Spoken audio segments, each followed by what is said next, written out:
Of the Board of Directors for Oxford Preparatory Academy, June 7th, 2017. The meeting is called to order at 5:32 p.m.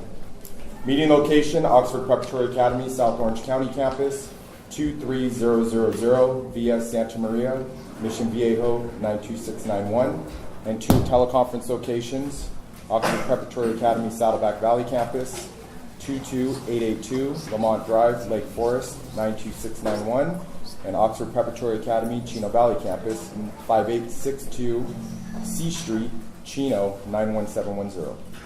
The public, including public attending a teleconference location, are invited to address the board regarding items listed on the agenda. Comments on an agenda item will be accepted during consideration of that item, or prior to the consideration of the item in the case of a closed session item. Please turn in comment cards to the board secretary prior to the item you wish to speak on.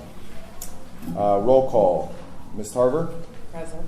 Mr. Diaz? Present. Mrs. Adler? Present. Ms. Garner? Present. And Mr. Vesey present. Approval of agenda for special board meeting for June 7th, 2017. Do I have a motion? I'll make a motion. A second? I second. All in favor? Aye. Aye. 5-0. Public announcement of reason for closed session. There is conference with legal counsel, anticipated litigation, Government Code Section 54956.9, subsection D, subsection 2, matter. Conference with legal counsel, existing litigation, Government Code Section 54956.9, subsection D, subsection 1. Oxford Preparatory Academy v. Chino Valley Unified School District et al. And public appointment, Executive Director, Government Code Section 54957, subsection B, subsection 1. Remarks for closed session items shall be limited to no more than 3 minutes. Please turn your comment card into the board secretary prior to this agenda item. And I understand we have 12 comment cards. It's 11, I apologize. 11? Okay. Are you sure you have them all? You're not going to lose one, right?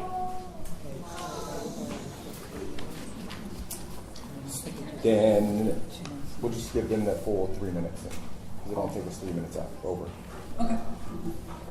First up is Kim Price.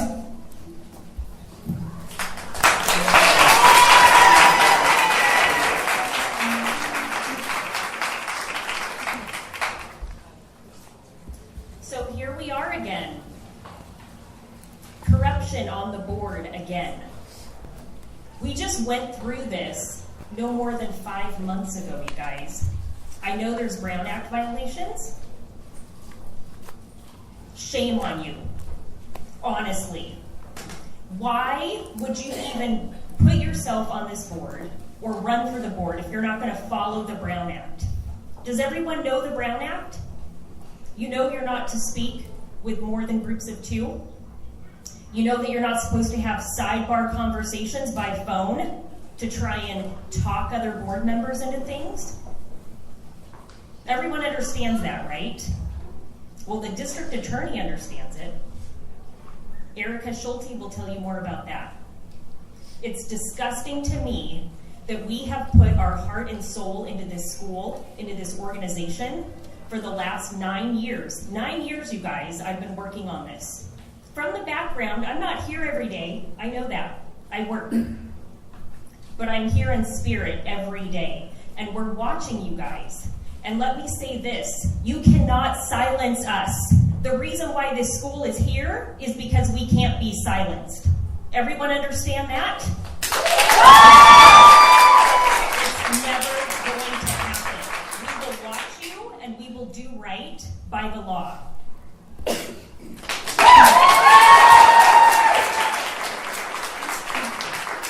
Yes, Najumi. Legacy. It only takes one act to change your legacy. When you hear names like Washington, Hamilton, Lincoln, Pasco, automatically you think how they were changed for better and how amazing their legacy is. What happens when you hear the names Bin Laden, Burr, Wilkes Booth, Roach? What was their legacy? I'm here standing before you to remind you that you too have a legacy. You could either choose to be Washington or you could choose to be Sue Roach. Currently, you're the latter.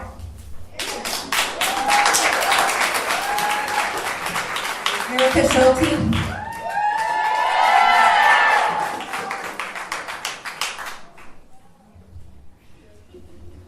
have notes, but I don't know that I actually need them. How did we end up here again? You guys are all responsible for doing what's right and for dragging us back out of the disgusting pit that Sue Roach put us in.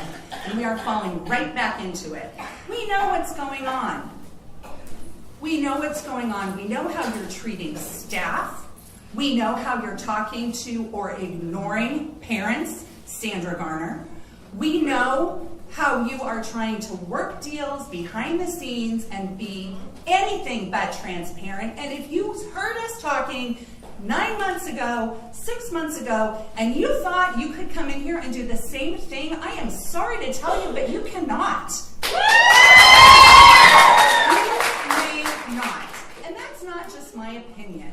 The Brown Act is the law in the state of California. We have been researching the Brown Act because we have been hearing about all of the Brown Act violations going on like it's just business as usual. And business as usual at Oxford when it comes to Brown Act violations needs to be a thing of the past, and that was your responsibility to take care of, and instead you have continued it. Not one of you has stood up and said, this is wrong. Not one of you has stood up and said, the people of Orange County deserve our very best. We are not getting your best. We are getting ignored. You are ignoring parents. You are being rude to parents. You are not listening to input. You have people who have been here 9 years. Some of you have been here 4 months. It would humble you and do this entire organization good if you would take some time and listen to what we have to say. We understand what's going on in our community. We understand what's going on at our school. And we understand what's going on with our boards, our school boards, and our politicians. Not one of you has reached out to us to say, what can we do? Because we would have told you, hire Denise Pasco. The Orange County Department of Ed has said the only reason you're still open is because she's here. Capo Unified has said the same thing. We are facing a renewal. I don't hear anybody talking about our renewal. I hear everyone talking about trying to save Chino. God bless him. We did all we could. We bought the 91. We drove out there. We counseled parents. We talked to everybody who would listen to us. And it couldn't be saved. If this last-ditch effort hope happens, I hope it does, but that should not be at the expense of the 2 schools that are still operating and still full of students every day. One last thing.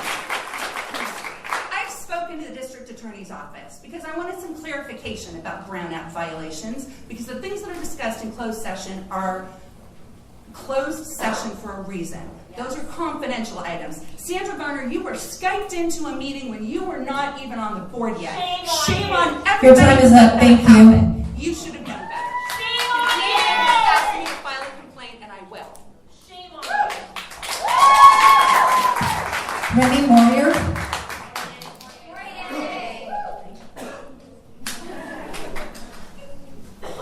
Good evening, board members. You do not represent us. Stop making decisions that affect our children here in Orange County.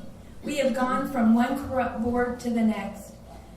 We want equal representation, and we want it now. We do not want feedback. We want a voice. Orange County is not an afterthought, but we have continued to be treated as such by this board. Denise Pasco has proven to be the right choice for our organization. It is evident you resent Mrs. Pasco, and your actions seem personal. Chino has been denied. Chino has no more ADA money. 4 of you are tied to Chino and San Bernardino. The choices you make hurt or help our schools. You are responsible for us. Your surviving schools are here in Orange County. Do the right thing, step down, or grant us equal representation.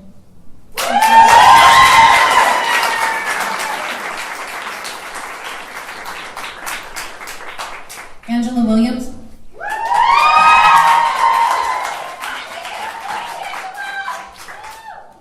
Hi, I'm a little nervous. I don't normally attend board meetings. I'm a worker bee.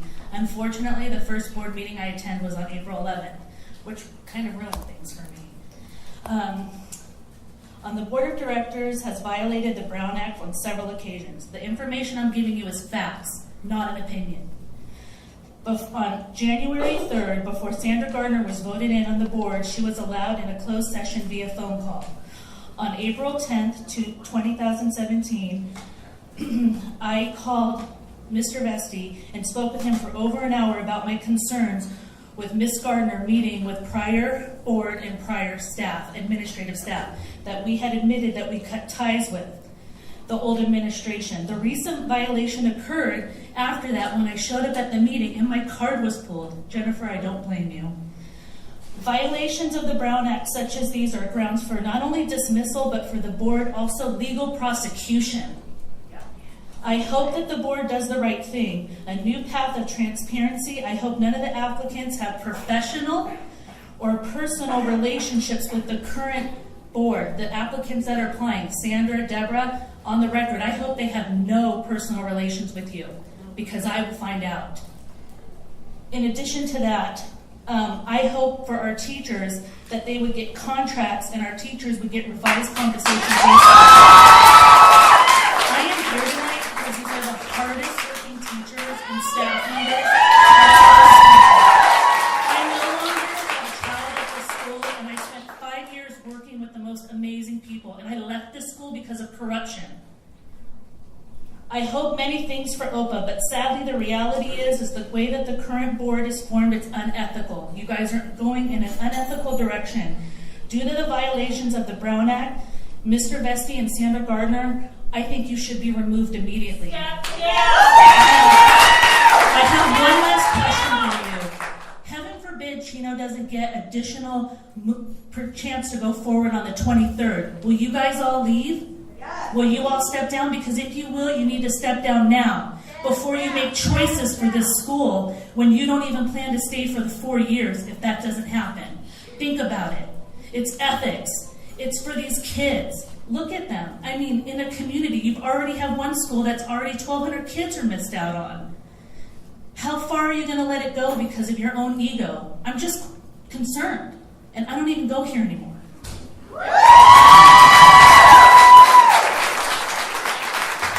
Brianna Walker.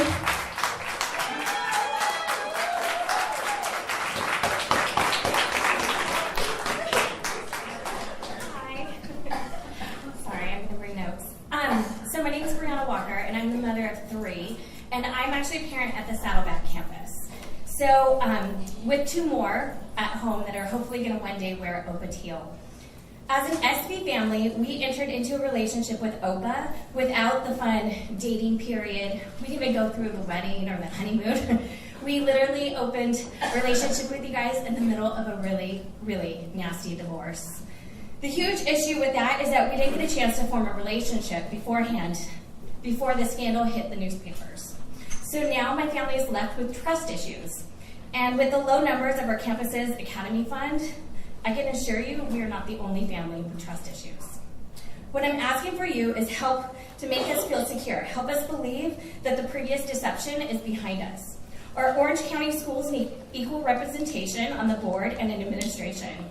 Give us a transparency we don't just simply request, but give us a transparency our charter needs and deserves in order to stay in good standings with OCDE and all of the families at Saddleback campus. My children are thriving at OPA. We look forward to a long partnership held together with exciting new adventures, high level of academics, and the peace of mind that we can trust the board and administrators to have the best interest of all campus in mind, including our Saddleback campus, when making decisions. Because as the saying goes, without trust, it's only a matter of time before the whole relationship crumbles. Thank you. David and Lisa Barley.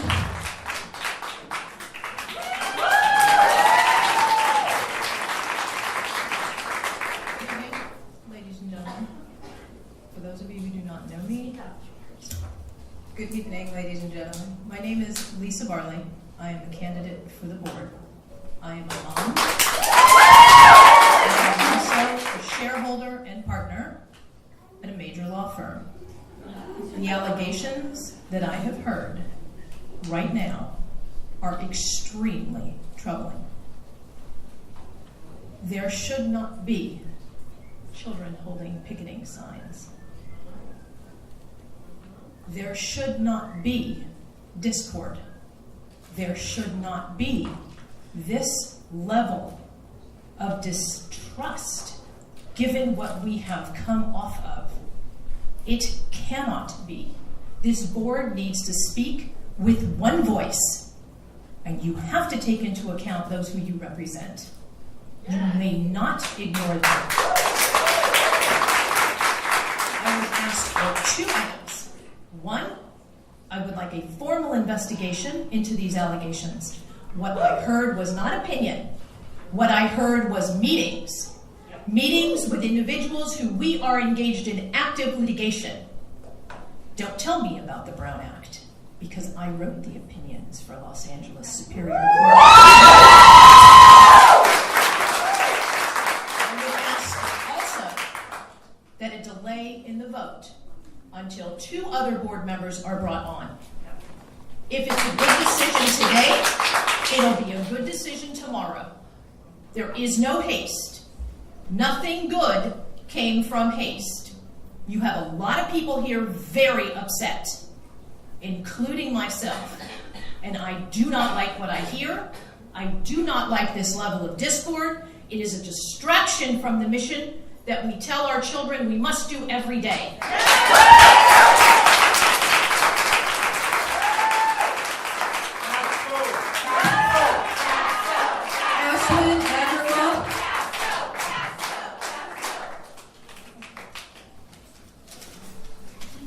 Hi there, my name is Ashwin Agrawal. I'm also a candidate for the board, and I have 2 children. For the upcoming 2017-18 school year, we have 2 campuses comprising our student population, Saddleback and SOC. Unfortunately, Chino at this point is a wild card. As a board, you have a duty and obligation to make certain decisions in the advancement and interest of the student body at our ongoing campuses. The current board is weighted more heavily towards what appears to be Chino's interest and is not representative of the school footprint for the upcoming school year. 60% of you have direct ties to the Chino campus, which, if it exists next year, only represents 33% of the campuses. I understand you're in the process of accepting applications to increase the board by 2, and this needs to be done before you elect the permanent executive director. The SOC campus currently has more board representation, and this is not acceptable. My current understanding is there are 3 candidates interviewing for ED. Prior to any decisions being rendered on the ED position, SOC needs a seat at the table and must be involved in the decision-making process. Regarding the selection of our ED, I do not believe there's been adequate transparency in who the candidates are, their background, and if there are any conflicts of interest. We must have confirmation that each of the candidates are truly independent and not friends of the current board. OPA has been burned in the past for lack of transparency and conflicts of interest, when we must not go down that path again. Have you guys not learned any lessons? Are we continuing to go down the same path and expect different results? The very definition of insanity is extreme foolishness and irrationality. Instead of rushing into appointing an executive director before the board has equal representation from all campuses, you should continue with the current interim director, Denise Pasco, until such time as you add the 2 new board members. Mrs. Pasco has proven she is more than capable of executing within the role. She came on board at a time of uncertainty and high stress and has successfully cleaned up the mess left by the old regime. And the current structure is not broken and thus does not require a rushed decision. I believe I can speak for all OPA SOC parents when I say we respectfully demand SOC representation on the board before a full-time ED is appointed. You as a board have been trusted with a great responsibility and obligation that impacts thousands of students and families. Please do your duty to be transparent in what you do, how you do it, and make certain all students and families are equally represented. Tina Johnson.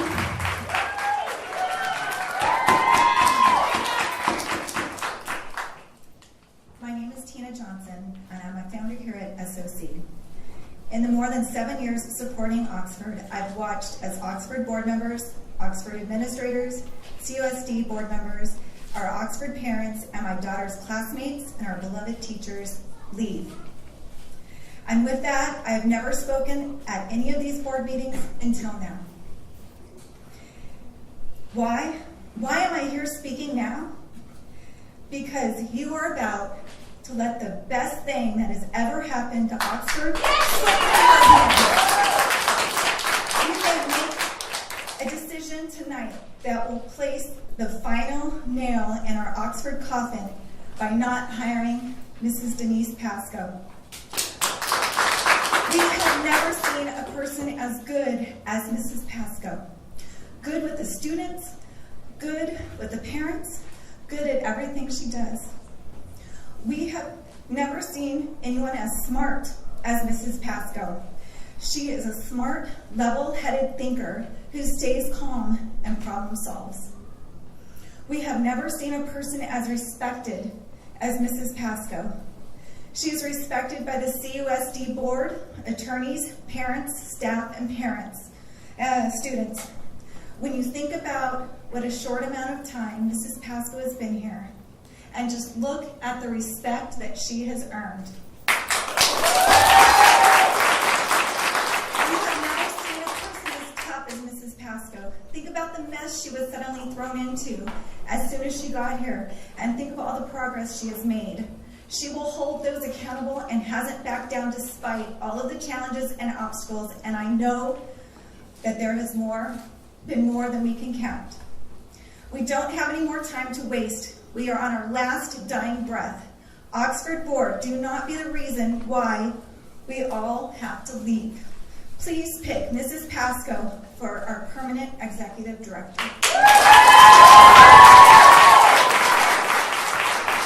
Kathy Mansfield.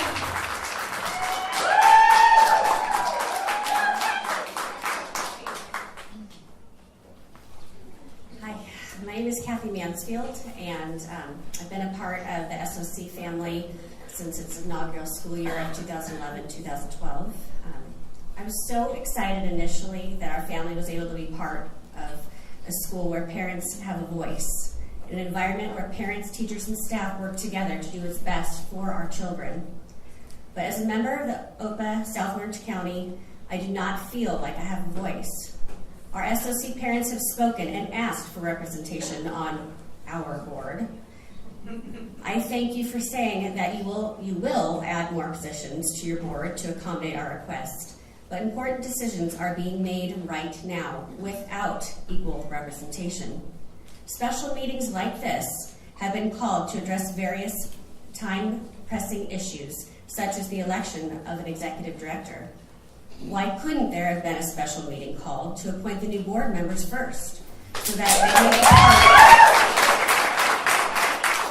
they may be part of the decision as to who should be the executive leader of our OPA community? I'm asking you to please hear me. It's not too late.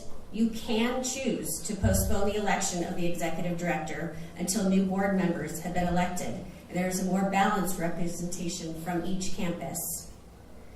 I'm also asking you to hear me when I tell you that there is no better leader for our Oxford community than Mrs. Denise Pasco. Having been in this school for 6 years, I have seen many leaders come and go. Mrs. Pasco was the first administrator to come onto this campus with a desire for change, a desire for progress, and to further push our academic record of rigor and excellence. Mrs. Pasco's passion for OPA has been witnessed from the beginning. Even before she officially became our chancellor here, Mrs. Pasco came to our campus to meet with our parents and staff to learn about OPA's culture and immerse herself in it. Mrs. Pasco signed on to take charge of one OPA campus, but as we all know, bravely took on a much greater challenge of leading 3 campuses through the toughest times our organization has ever gone through. Not only has Mrs. Pasco shown diligence and leadership in reacting to our ever-changing circumstances, but she has proactively met with each of our authorizers to mend our broken relationships and to build new ones. We have not lost our fight for Chino quite yet, but it has obviously been an uphill battle. We will soon find ourselves asking for renewal of our SOC campus. Mrs. Pasco has built a relationship with the Capistrano superintendent and the CUSD board that no one else in the OPA organization has a relationship with them the way she does. It is imperative that we keep her in place. Your time is up. Thank you. To see us through the renewal. Hands down, Mrs. Pasco is the woman who is best suited for the executive board. Please vote.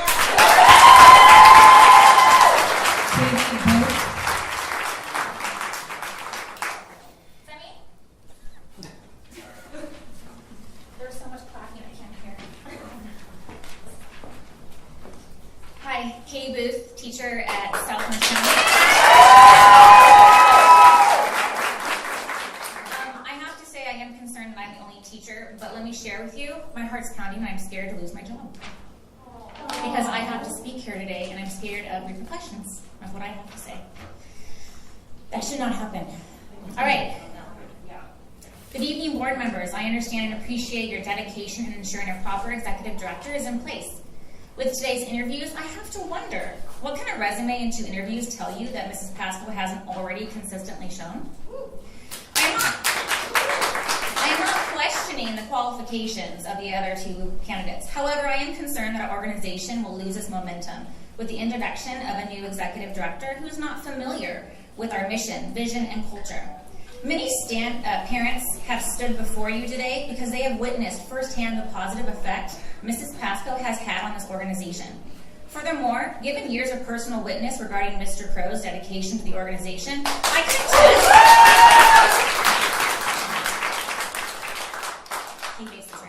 can attest to his significant role within the executive team. On a personal note, I was saddened to watch the live feed of a Chino Valley board meeting a few months back in which many OPA families begged and pleaded for the renewal of their school. In a room filled with so much emotion, I was overwhelmed with the lack of interest and empathy demonstrated by the board. It is my understanding that board members have a responsibility to acknowledge every concern of their stakeholders and offer honest reflection in return. Am I wrong in my understanding of this expectation? I would hope that today the unified voices before you do not fall on deaf ears. Rather be returned with heartfelt and honest reflection. Thank you.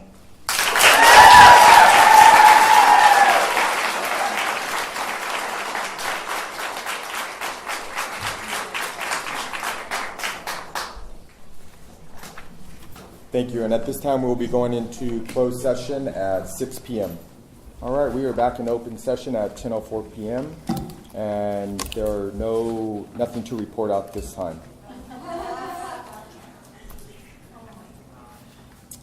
Items for information, review of 2016-990 forms.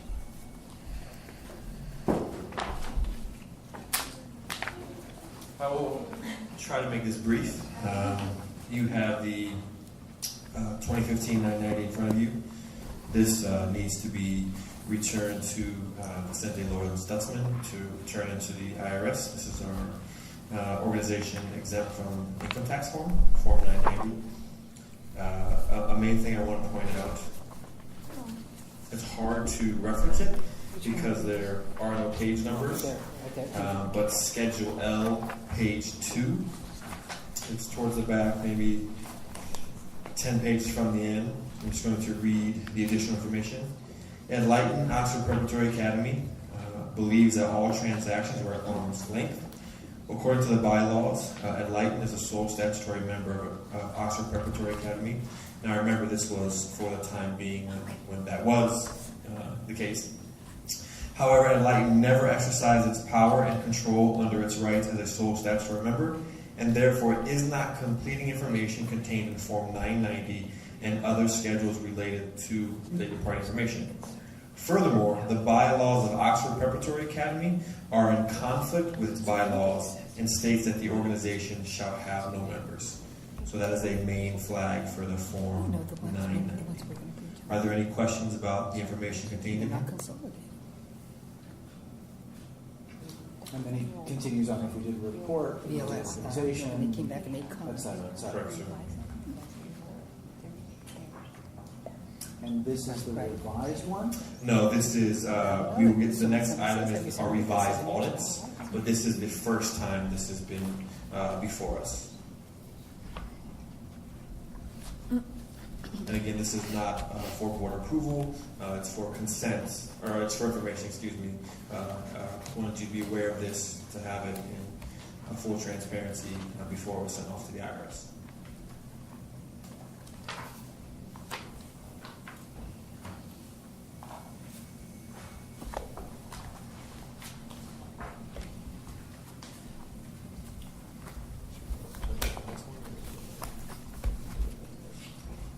questions? No questions. Yep.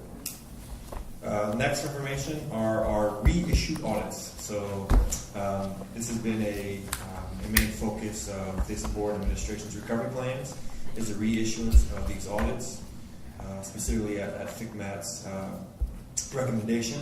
So these are the audits for the years ending 2013, 2014, 2015. The only change to the three of them, if you will look at the audit ending 2013, page 11, there is an additional note. So we went through and verified all the numbers lined up, everything matched and was correct. The only addition is note 6, so on page 11 of 2013, related party transactions. A separate nonprofit charter managed organization, Enlightened Learning Solutions, was considered a related party for the year ended June 30, 2013. During the year ended June 30, 2013, $118,716 from Chino Valley and $118,715 from South Orange County in contractual CMO fees are paid by the Academy for charter replication and renewal process, business planning, facility oversight planning, human resources, and professional development. At June 30, 2013, the Academy owed the CMO $62,111 from Chino Valley and $62,111 from South Orange County. So there were options on the board for the auditor to consolidate the finances and reissue the entire audit. That would have been if there was a financial interest from Enlighten into Oxford Preparatory Academy. The auditor's stance is that that was not the case. And so the only amendment is these monies that were paid out to Enlighten. Now those are the changes for 2013, 14, and 15. But I do want to point out for the audit ending in 2015, on page 15, the original audit that was approved by the previous board had Barbara Black under the administration piece as executive director. But Barbara Black was not the executive director during that time, so we asked for the auditor to remove Barbara Black's name as she was not an administrator during that time. So that's the only other change. You see Juliet and Nick on there, but Barbara has been removed. Did we need to make the statement of the related party on each one of these because wasn't there a related party? Correct, and it is on. Okay. Yeah, it is okay. On. It's the same note. Same language. Note 6. Same exact language, just the fee is different. So this has been a huge deal. You haven't done a consolidated audit. We've been chasing VLS for months. There's this big cloud and mystery around the whole thing. This is it? Yes, in our opinion, this is a best case scenario for us, again, because some parties are asking for a completely consolidated.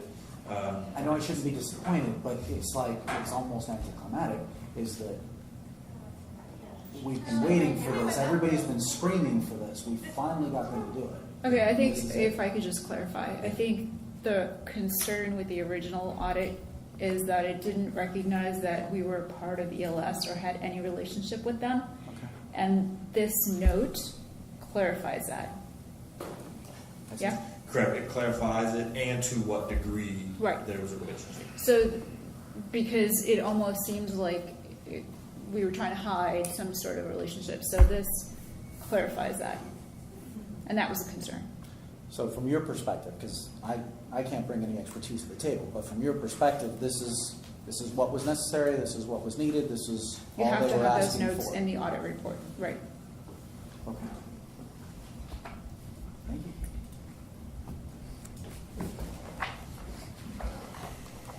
Item scheduled for discussion action.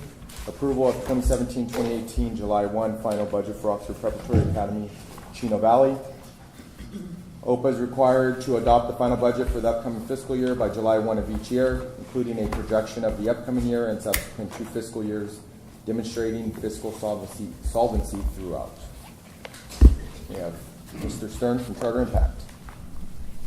Thank you for being here so late.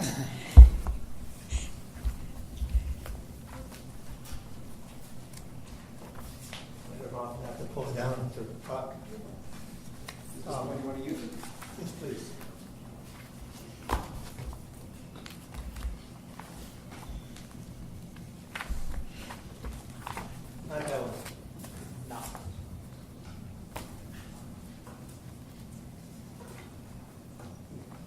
That one.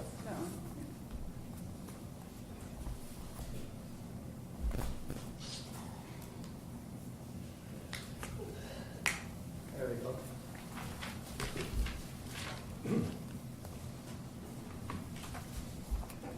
Great, thank you.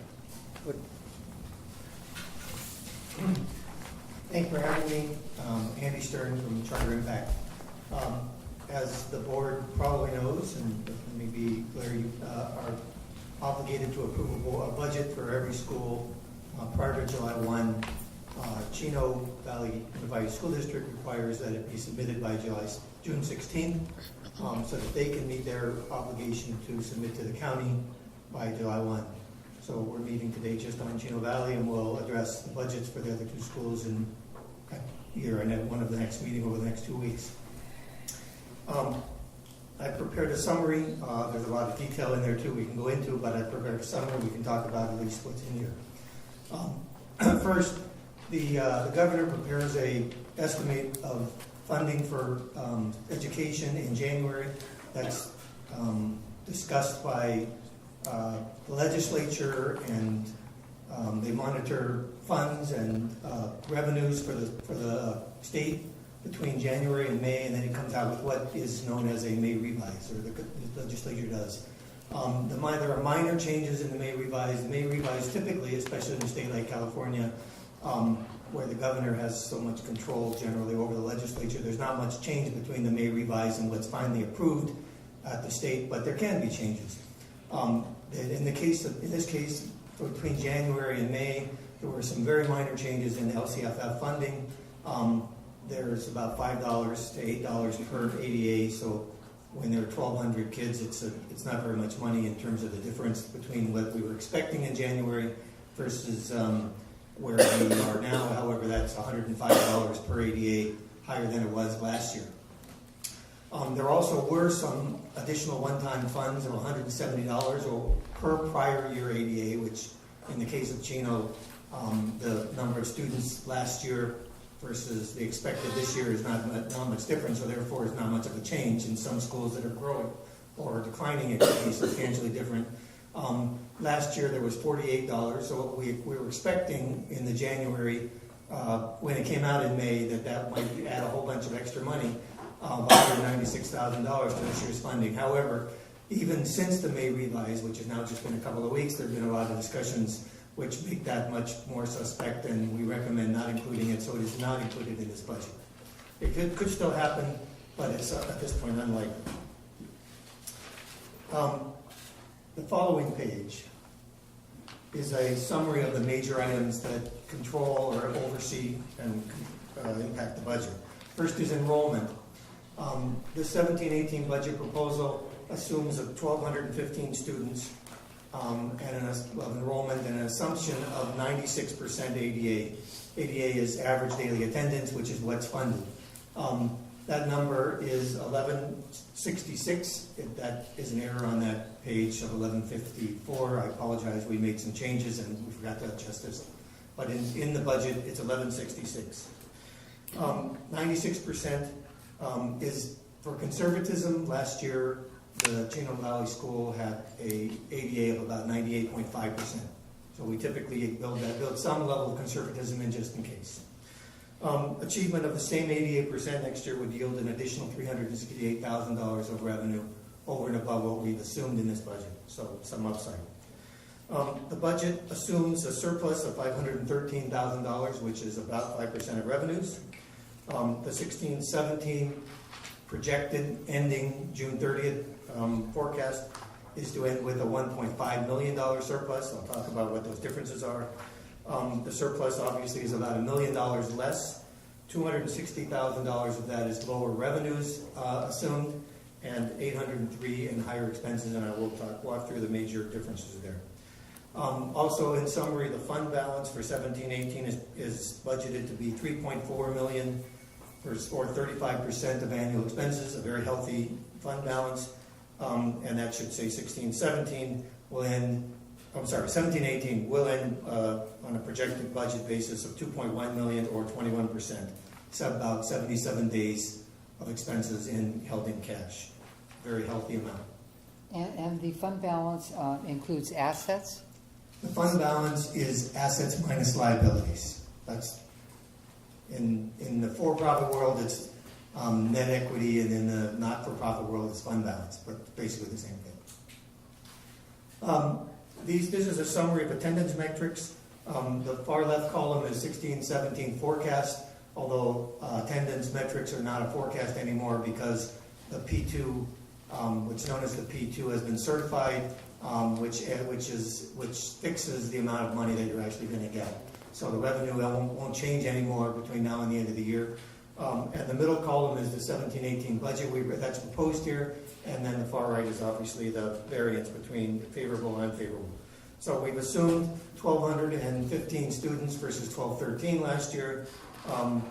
There's a 96% ADA. This says 97.2 in terms of what was actually forecast for the year. And you'll see that translates into -12 or that 12 down in terms of the actual ADA funding. Again, we think that's conservative, but built in conservative on purpose. Can I ask a question real quick? Sure. And I get maybe Mr. Crow would be better able to answer this for Chino. Do we always hit 96%? We have not been below 98.5 for any school since the beginning. Okay. And we could build that in and say, since we haven't done it, we might as well do it, but we think it makes sense to be conservative from a budget standpoint. By the way, note at the very bottom of this slide shows that in terms of our 5-year projections, we've assumed the same kind of 96% over the next 5 years as well, same 1,215 students constant, so built in some level of conservatism. That translates into a summary of revenues. Again, the same 3 columns, 16-17 forecast. That should be pretty close given the P2 certified, the 17-18 budget, and the favorable, unfavorable. You'll see at the very bottom on the far right that the forecast for 16-17 versus the 17-18 budget shows a decline of 259,000, 260,000, almost 260. The major points are the higher state revenue on the top line is because of a little bit higher LCFF funding than last year. The state revenue is expected to be down by 364,000. One of that is the elimination of the $255,000 of one-time funding I just mentioned. And at the moment, we're not assuming the state mental health revenue. We did get it last year. It could be a $53,000 upside. We don't have enough information to know for sure, so we haven't included it at this point, but that's another potential upside. And then the other local revenue is assumed to be $80,000 on a budget. It was about 140. Most of that 141 last year was Champion Village revenues. We have been conservative in our estimate of those revenues this year. It's not. There's a little bit of other things in that other local revenue, but most of it is that. So we've assumed some level of conservatism on that line as well.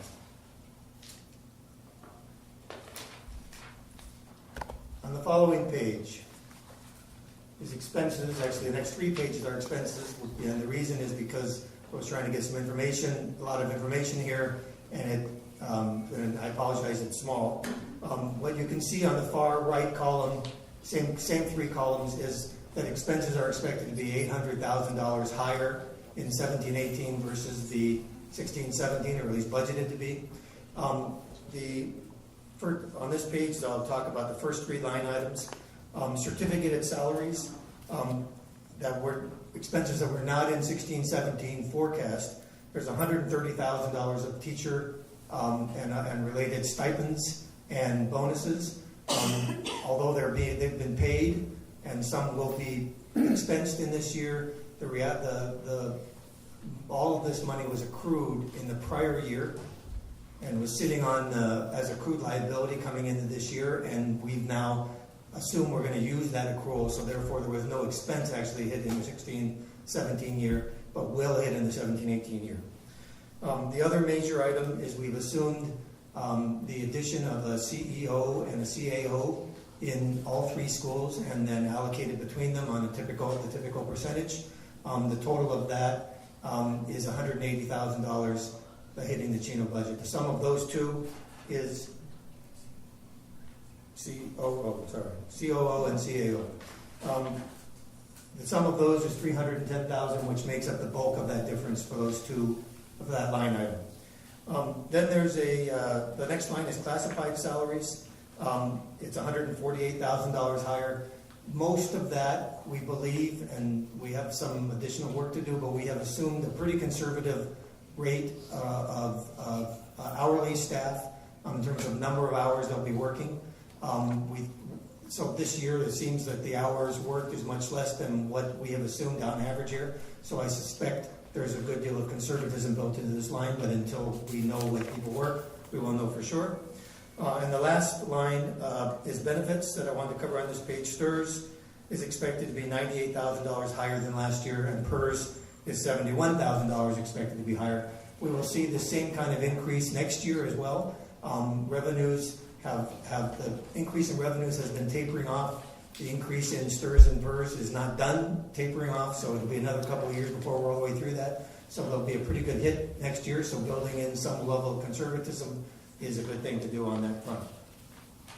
Any questions so far? Yes, I have a question. Sure. So the stipends, we accrued last year and paid out this year. Are we accruing this year to pay out next year?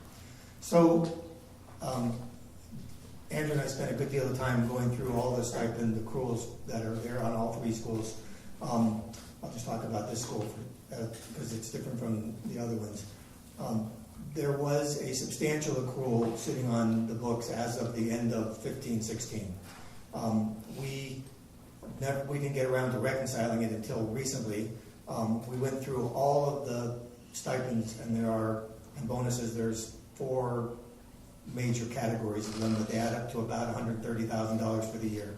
And then we compared that to the accrual that was on the books, and the accrual was actually higher than that 130. So we've actually, as of April, it may have been in May, I can't remember now, but we reversed the part of the accrual we didn't need. Some of those stipends will be paid in this fiscal year. I think they might have been paid last month, some portion of it, and some of it's going to be paid shortly after the school year, and some even into the fall. I don't know the exact dates of when those are planned. I'm sure they're going to come to you at some point. But all of those have already been accrued because they're earned in the they actually were expensed in 15-16 in this case, but they're earned in the 16-17 year, so therefore that's more counted. We'll do the same thing now for 17-18. We're going to accrue that $130,000 through the year, and then at the end of the year we'll go to the school and say, what do we expect we'll pay, and do we have an adequate stipend accrual? And if it's not adequate, we'll have to accrue some more, and if it is more than adequate, we'll reverse the part we don't need. Okay, thank you. Next page 2 of 3 of expenses is the next 3 categories, books and supplies. There's a substantial level of curriculum expected to be purchased in this year, and some level of conservatism. The next line, sub-agreement services, is just one item, which is external special education costs. It was $50,000 last year. The budget this year we put in is $90,000.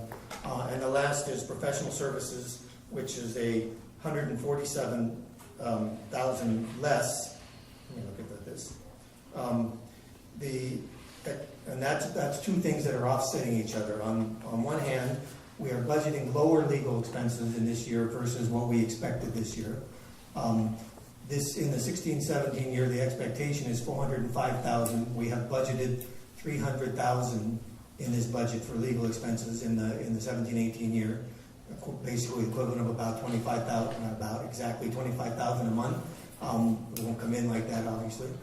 And we are not assuming, I know there's been some discussion with CCAs that say, but we're not assuming anything is in here, and that would be upside if that happened. The offsetting expense is that there is a significantly higher cost for financial management in general.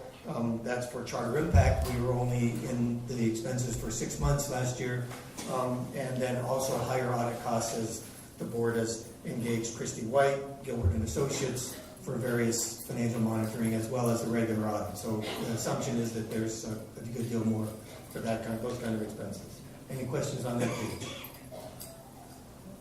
Okay, page 3. The next 4 categories.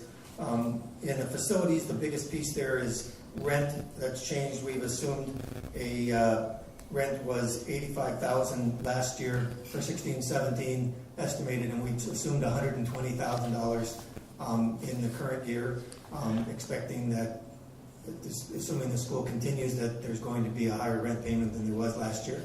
And we've also assumed some higher lease costs, although that's not the biggest piece.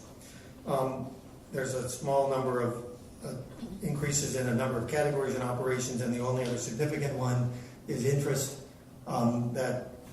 This says repayment of a loan early in 16-17, and it's actually was late in 16-17. We paid that just recently. But since there's no loan, there won't be any expected interest next year. Questions on expenses? Okay.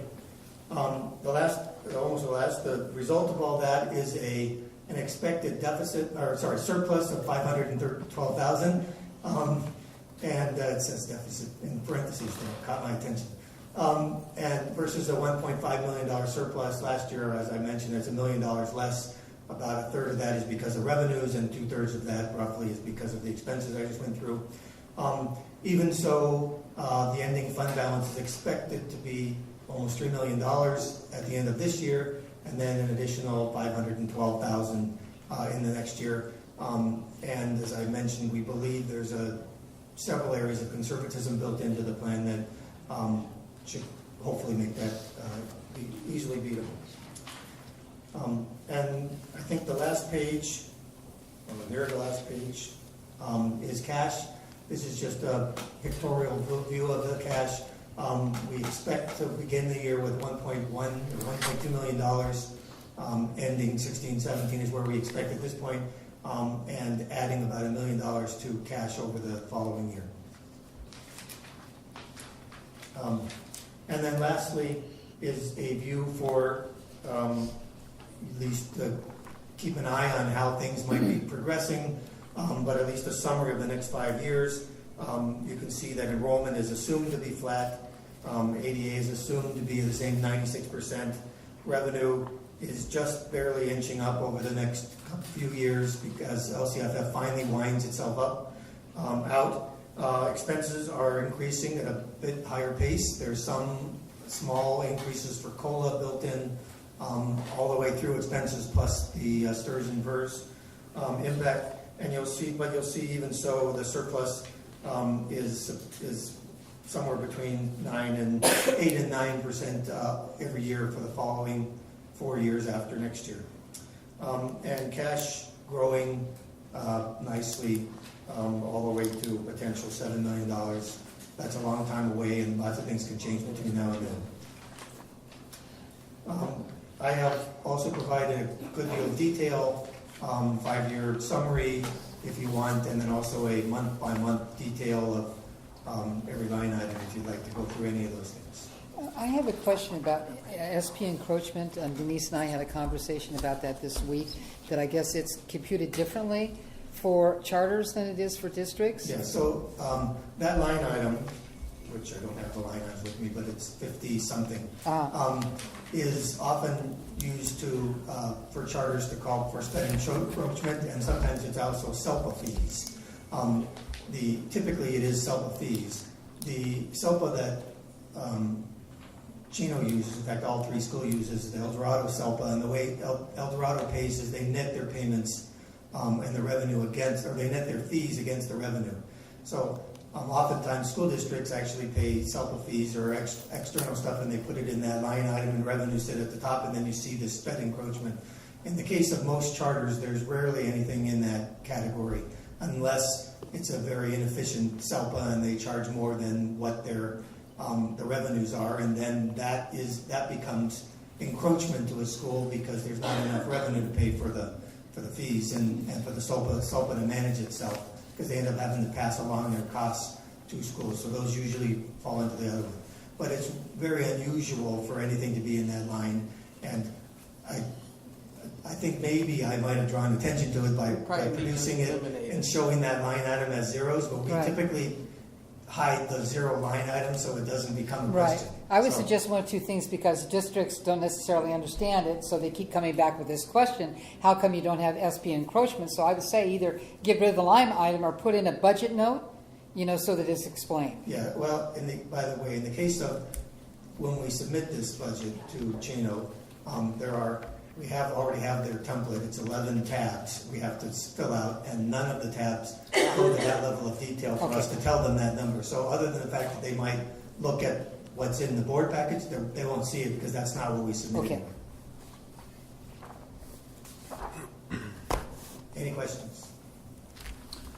I do have some questions on the multi-year forecast, which is not on the slides. By the way, I was thankful to get the slides. I appreciate that. That was a good summary. So you explained the LCFF. No, I can put this on the board too. I mean, it is up there. Either way. If you'd like to see it, but go ahead. Either way, because I have it here. The classified administrator salary, the clerical office staff salary, the health and welfare, they all have a pretty big, or a larger number, then a dip for 17, 18, and then a slow increase. Where are we getting those? Okay, so we're not complete. Well, it's hard to look at line by line because we're not completely sure that we have. And we've had a lot of discussion about it, and we're not really done with it. We're not completely sure that we have every person budgeted in the same category that their actuals have been hitting this year. We're confident we have all the people listed and all their salaries and all their costs, but if you want to compare, you really have to compare the total of certificated salaries, which is $3.28 million in 16-17 to $3.655 million, and the total of classified salaries, which is 1510 to 1659. And then you see a slight increase on an ongoing basis on the regular, because we're not confident we have everybody in exactly the right categories. We tried our best to get there and knew that this question would come up and tried to figure out how to solve it before the question happened, but we couldn't figure it out. Okay, thank you. That's all I have. Anything else? Thank you, Andrew. Sure. Thank you. Thank you. So do I have a recommendation? The Board of Directors approve the 2017-2018 July 1 final budget for OPA Chino Valley. I'll make a motion. And a second? A second. All in favor? Aye. 5-0. Next up, approve contract with Elite Modular for interior work on South Orange County Science Lab Modular Building. Do you want to do both presentations together? I will go straight through. So these are both facilities modulars upgrades to the SOC campus. The first one, Elite Modular, the lease has already been signed. This is for the science lab. So the initial lease was signed to allow us to get the building on campus. This contract is for the interior work. So the additional fees for this are on the 5th page. It says page 2 at the top, but it's the 5th page. It is the improvements line item. This is to outfit it as a science lab. So it would be $186,000. If we are able to get this approved tonight, we are confident the timeline will allow us to open for the first day of school for the 17-18 school year. And this is payable when? This, I think it's half payable up front and then half upon completion. How does this compare to our cost when we did it? What was the last school that we actually did? So we haven't done the science lab that was on the Chino campus was a joint venture with the district. So all of our comps are less than that, and we're actually coming way under budget on this compared to turning Chino rooms into a band room and a computer lab. So I think that the facilities team learned a lot of lessons from that process, and we were able to come in under budget for this.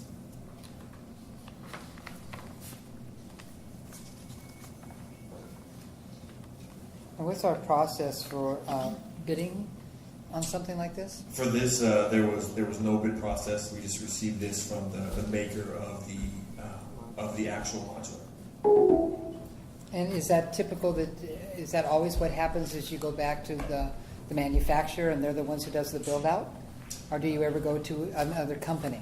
Is there anything competitive here? In the past, we have used other vendors for processes. We did do the bid process with the actual modulars to get the modulars on the campus, but with a time crunch and the ability to get this over for the 17th school year, we just used the company that provided the modular, and it's least It would be faster. And what do we have budgeted for this? Well, we've been a very healthy budget. This has been planned for the entire year. Is this the amount that we budgeted? No, we have more budgeted. We have. So we're going to be under budget? Correct. And then again, there's other facilities, things that are coming up next, but we're still under budget on facilities. So I'll make a motion to approve the contract with Elite Modular for interior work on the SOC Campus Science Lab modular building.